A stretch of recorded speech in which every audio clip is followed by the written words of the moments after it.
And correct me if I'm wrong here, but more or less, you've became I guess, sort of a sparring partner of Francis Ngannou. Oh man, not necessarily sparring partner, but he called me. He's texted me a couple times actually to come out to Vegas to spar with him. But Francis' schedule is so sporadic. He really just does what he feels. But I'll never forget. It was my second fight. I was 2-0, and my brother was fighting in was it Brazil? It was Brazil. No, it was Chile or Brazil. He was fighting, and this is honest truth. Me and Michael Johnson, Michael's like my road dog. Michael's a crazy animal, man. We've lived life, and we went out, had fun the night before, and then the day of the fight, it's almost like my brother trains heavy. That's just how we just know how to train. We have to train. We have to blow our lungs out. So we're there. I'm rolling off the bed. They're already down there in training. So I'm rolling off the bed. And I'm like, so I'm mosey on in there. Will Harris has his camera out. Everybody's kind of looking around. I'm like, what's going on here? They were like, what's going on? It was like, hey, man, Francis been looking for you, man. He wants to grapple with you. I said, looking for me? I said, oh, okay. So he's like, yeah, let's just do a little grappling.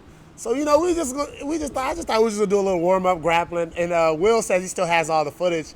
And he'll put it out. He put a little bit out back then, but Will says he's how he's a guru. He's waiting for everybody's career, get to a certain level, then he'll put it out.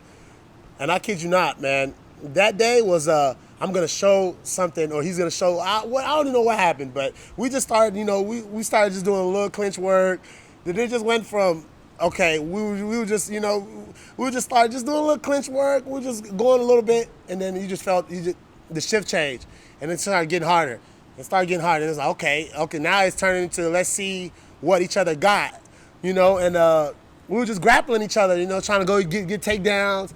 And we were going. We lost. We didn't even know who else was there at that time. We started just going, and then we started doing it from the ground. So he was doing jiu-jitsu. So we was like, okay, Francis start on top, and then I try to escape, and then he start on top, and he start on top, and I try to escape, and vice versa. And we were just going, man. And these guys are just Luke Rockhold. All these guys were in there. My brother, everybody, they couldn't even focus anymore. I could feel everybody watching us.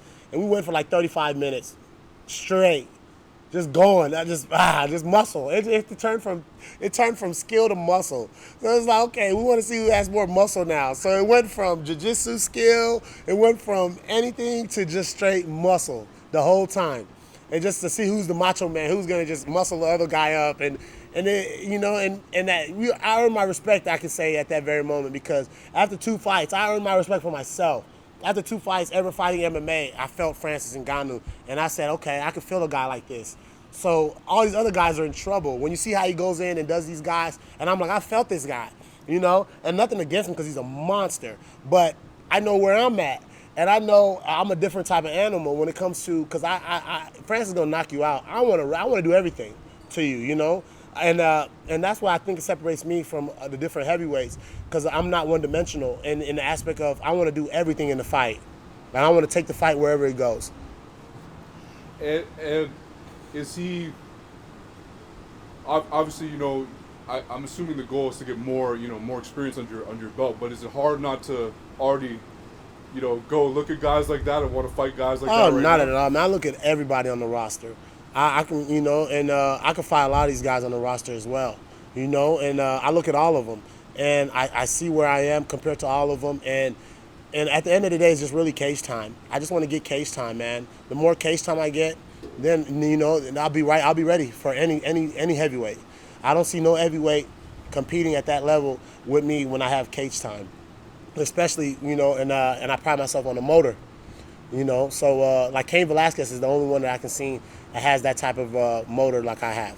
How much confidence did that session, those sessions with Francis? It put me on a different level, because now I knew I can do this. Because at the end of the day, that's the number one thing.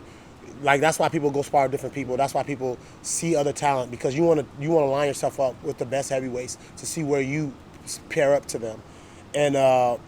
I knew this sport was for me after those little sessions like that, and just everybody and how I move around and how I move on the mat and how I see myself training and selling and getting better. I knew this sport was for me.